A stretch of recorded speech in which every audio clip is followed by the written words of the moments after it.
Hemos solucionado el asunto del micrófono de José María Figaredo. ¿Qué tal? Muy bien, ¿cómo estáis? Pues muy bien, encantados de tenerte con nosotros. Todo en orden, sí. El placer mío. Muchas gracias.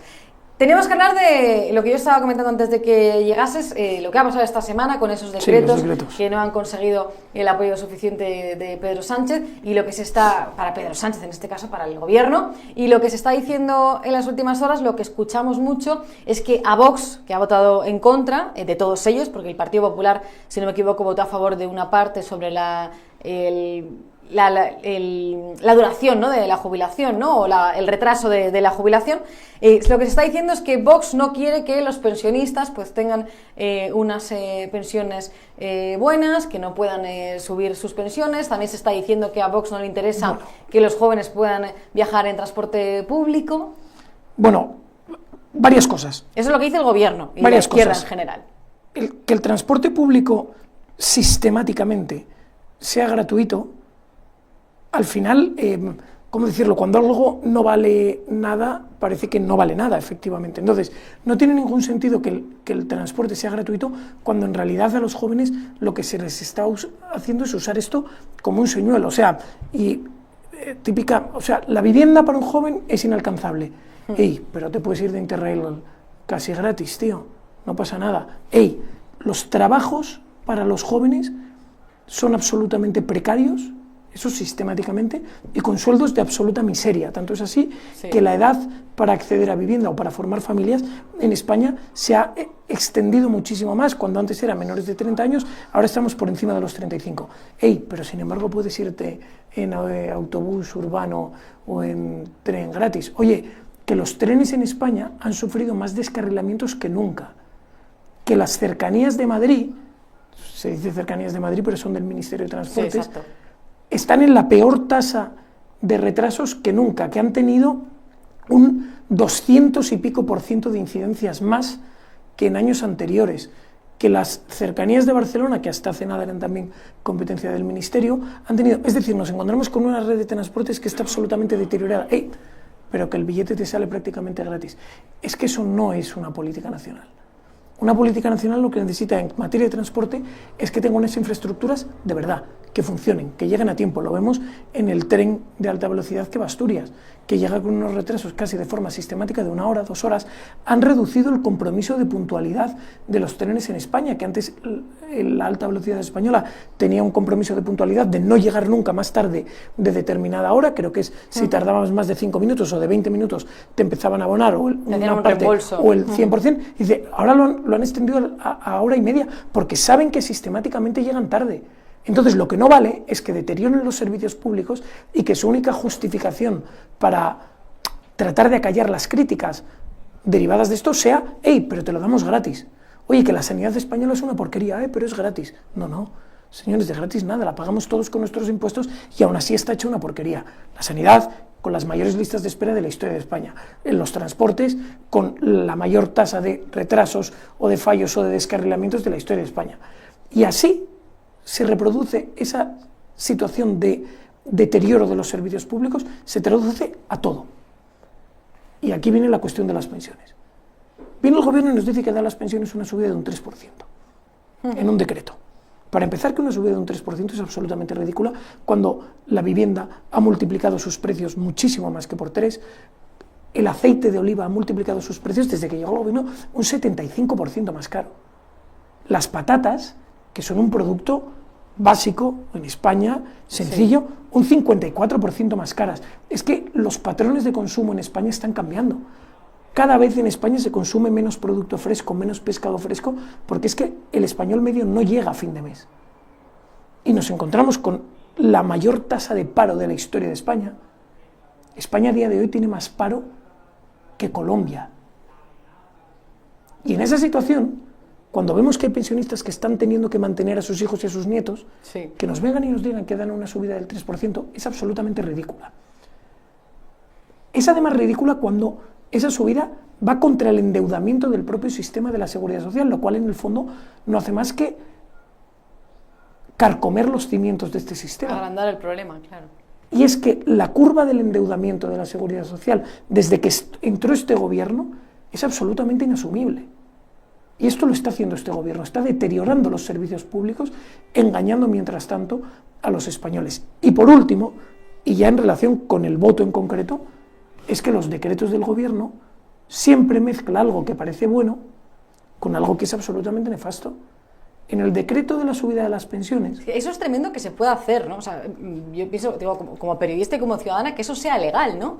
Que se puedan votar tantas cosas a la vez y que de esa manera el gobierno pueda introducir lo que se le antoje, como lo del PNV.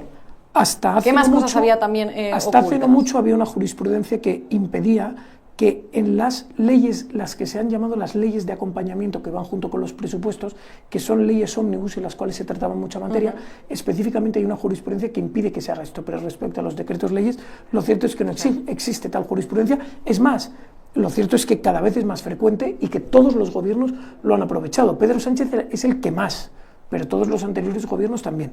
Y aquí, en este decreto de la subida de las pensiones, metieron una prórroga para impedir que los inquiocupas sean expulsados de las viviendas que están ocupando. Una situación que es dramática para muchísimos españoles. De hecho, ayer mismo, mientras esto se votaba, había una manifestación en las puertas del Congreso. Estuve ahí hablando con una señora que tenía un piso que había comprado en Albacete. Sí. Sus padres, viviendo en Albacete, tenían que ingresar en una residencia y ella tenía el piso alquilado.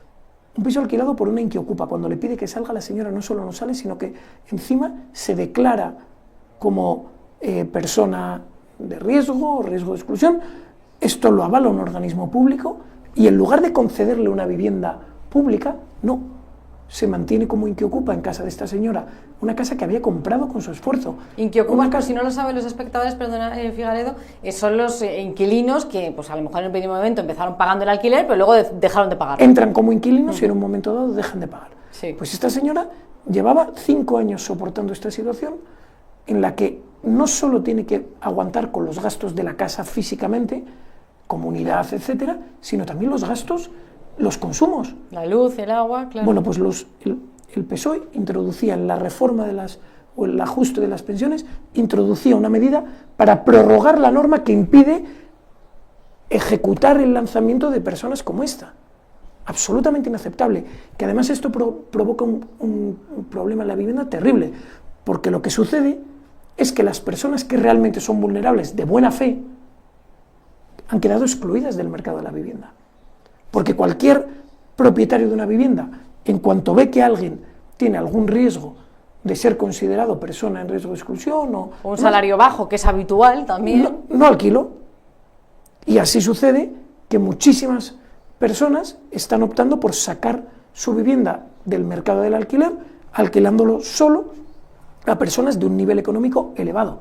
Es decir, que esta medida del gobierno, ¿a quién perjudica? A las personas que tienen un poder adquisitivo más bajo y que se encuentran en mayores dificultades. Esto es lo que está haciendo el gobierno. Bueno, pues en un decreto para incrementar las pensiones, incluyen la protección a los inquiocupas, incluyen un regalo al PNV de un palacete en París, en el cual está el Instituto Cervantes en París. Sí.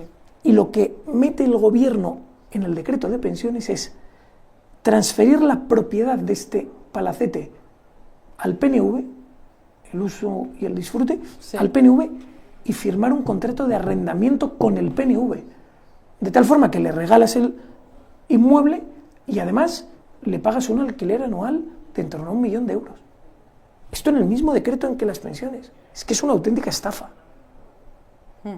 Y luego nos incorporaban otro decreto en el cual proponen que se prolongue la vida para que se pueda compaginar el trabajo con el cobro de la pensión. Que es una cuestión que en abstracto puede sonar bien y sería buena si no fuese por la situación económica que tiene en España. Porque lo cierto es que esta medida que pone el gobierno encima de la mesa, quien tenga que aceptarlo, es decir, aquel trabajador que tenga que prolongar su vida laboral, normalmente va a ser por una necesidad tremenda, claro, que en España es cada vez más frecuente. Claro, te encuentras con personas que están cobrando que empezarían a cobrar una pensión de 1.000 euros y que dicen, oiga, pues qué remedio tengo que seguir trabajando, porque es que con una pensión de 1.000 euros no llego a fin de mes. Pero claro, el problema viene cuando vienen y les dicen, oye, un camionero se tiene que jubilar a los 70 años para poder llegar a fin de mes, compatibilizar pensión y trabajo hasta los 70. ¿De verdad se cree el gobierno, el Partido Socialista, supuestamente obrero y supuestamente español, se cree que esto es una solución de nada? Es todo ridículo. Y lo que es más ridículo aún es que cuando viene el Partido Popular y nos cuenta y dice a bombo y platillo, salió Cuca Gamarra diciendo: un gobierno que no aprueba decretos es un gobierno muerto. Pues bien, este gobierno hoy ha aprobado decretos gracias al Partido Popular. Es decir, este gobierno hoy sigue vivo gracias al voto a favor del Partido Popular, que pacta con él este decreto, el Consejo General. Sí, porque votaron a favor de uno, ¿no? Pero de los otros dos sí que votaron también en contra. Solo faltaba. Votaron a favor de uno, pero pactan con ellos el Consejo General del Poder Judicial, el Tribunal Constitucional, las comisiones en el Congreso, todo lo que pueden. Respecto a la postura de Junts, bueno, la postura del PP, pues a mí tampoco nos sorprende, porque como también hemos contado en este programa y como también denuncias desde Vox, viene siendo la misma desde hace ya demasiado tiempo, respaldar en muchas ocasiones al gobierno y votar a favor de lo que propone. ¿La postura de Junts os ha sorprendido? ¿Creéis que realmente ya sí que es, como en este caso dice Cuca Gamarra, un gobierno muerto y que vamos encaminados a unas nuevas elecciones? ¿O es un nuevo gesto de postureo, de aparentar por parte de los separatistas para luego seguir en el último minuto llegando a acuerdos y seguir sacándole todo lo que pueda?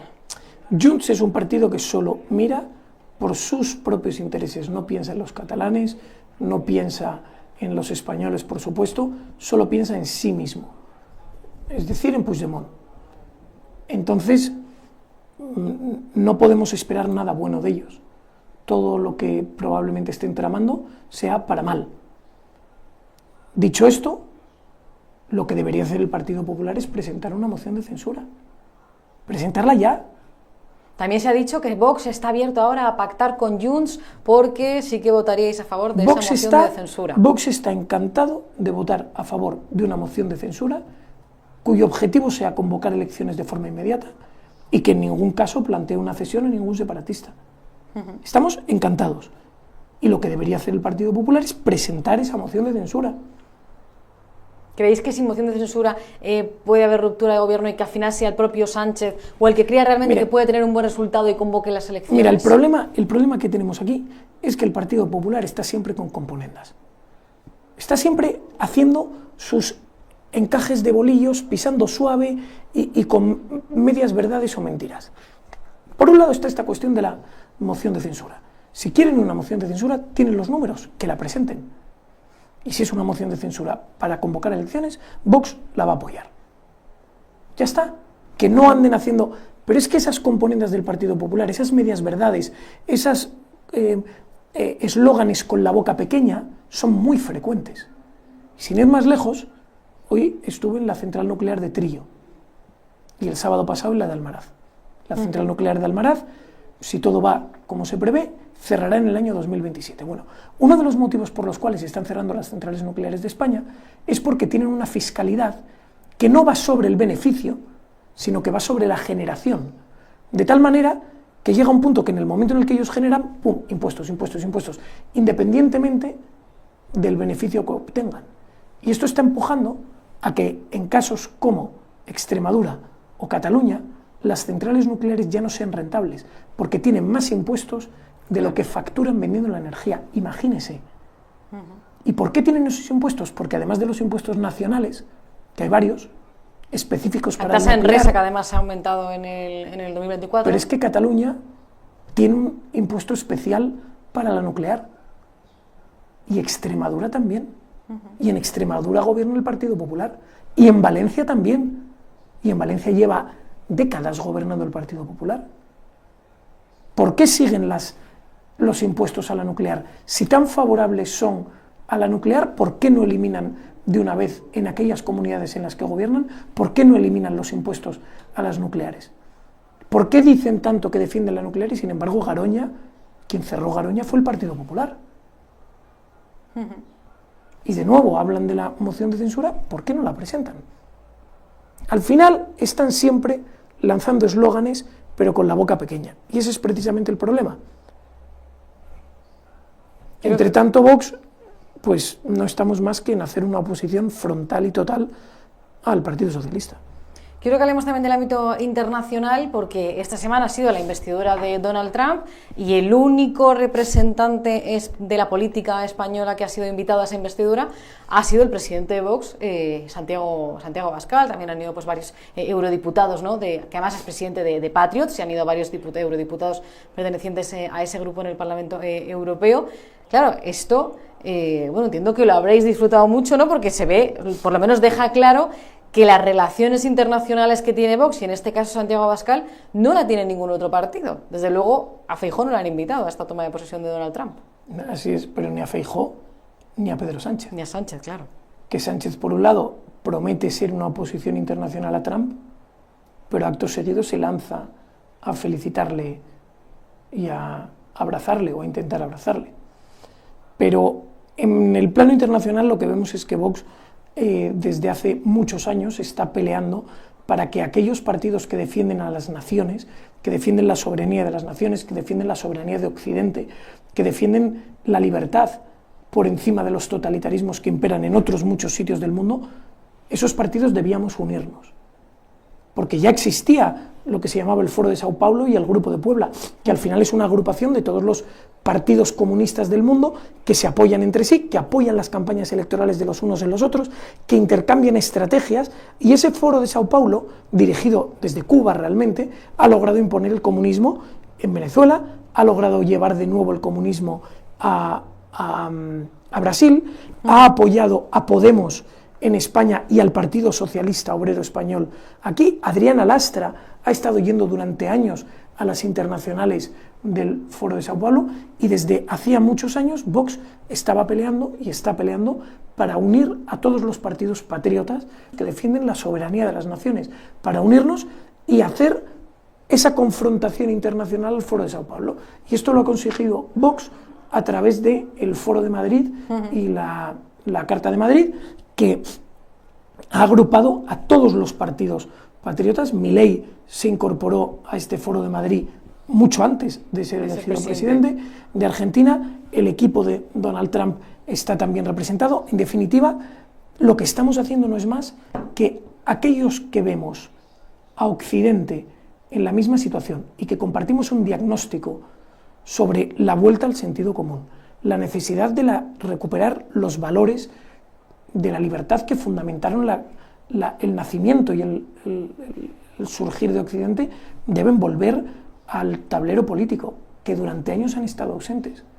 Tanto es así que en España hemos contado con socialismo de forma continua desde la democracia, un socialismo de color rojo y otro socialismo de color azul, pero ambos igual de intervencionistas, igual de opresores fiscales para con los españoles. Cualquiera que vea las tablas, las gráficas de cómo ha evolucionado la recaudación fiscal, ve que no para de crecer, con los gobiernos del PP y con los gobiernos del PSOE. Y eso es precisamente lo que tenemos que enfrentar. Una de las críticas que se hace a Vox respecto a esa relación pues, tan cercana o tan fuerte, ¿no?, que tiene en este caso con Donald Trump, es que pese a que Donald Trump sí que representa pues esa lucha, ¿no?, contra la ideología woke, puede ser el principal, el que lidera ahora mismo la batalla cultural, ¿no?, y que se pueda trasladar también a Europa, es las consecuencias económicas que puede tener, que pudiese tener para España la llegada de Trump al poder. Pero más allá de las consecuencias económicas de la llegada de Trump al poder, hay que pensar en las consecuencias económicas de la política diplomática de España. Por algún motivo, el gobierno del Partido Socialista ha decidido posicionarse como un enemigo de Estados Unidos.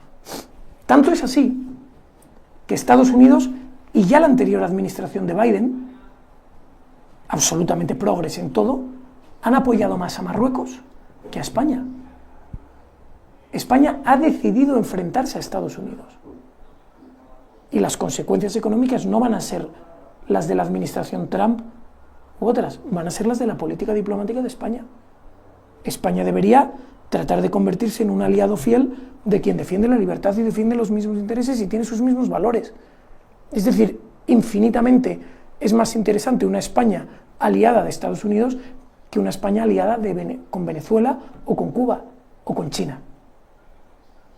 Y eso es lo que no puede ser. Desde luego, lo que pasa es que ahora mismo con Pedro Sánchez parece que solo tenemos, lo llevamos claro. Lo que necesitamos es que los votantes lo vean y que los votantes castiguen en las urnas a quien hace lo contrario de lo que dice. Y que si en una comunidad gobierna alguien que dice que defiende a las nucleares, pero no lo hace, que le castiguen con el voto. Que cuando los españoles vean que un gobierno de España diplomáticamente nos lleva a la ruina, que dejen de votar a ese partido. Eso es lo que tenemos que conseguir.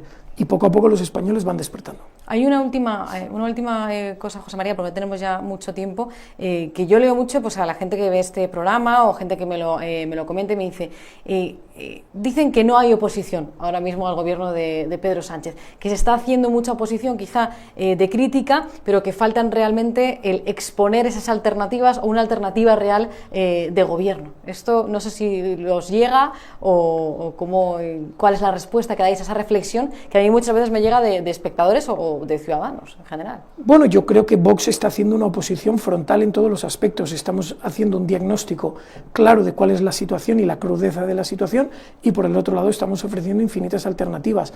Hemos ofrecido propuestas y proyectos de ley innumerables, desde una modificación de todo el régimen del IRPF en España, de todo el régimen de las cotizaciones de los trabajadores autónomos. Hemos ofrecido un plan nuclear alternativo para España, hemos ofrecido un plan energético para España que empieza con la derogación de la Ley de Derechos de Emisión de CO2, que es el principio del fin, y frente a todas estas propuestas hay un bloque sólido que se opone a ellas, que son el PP y el PSOE, unidos, votando siempre en contra de este sentido común, votando en la misma dirección que votan en el Parlamento Europeo, que votan el 90 y tantos % de las iniciativas en conjunto.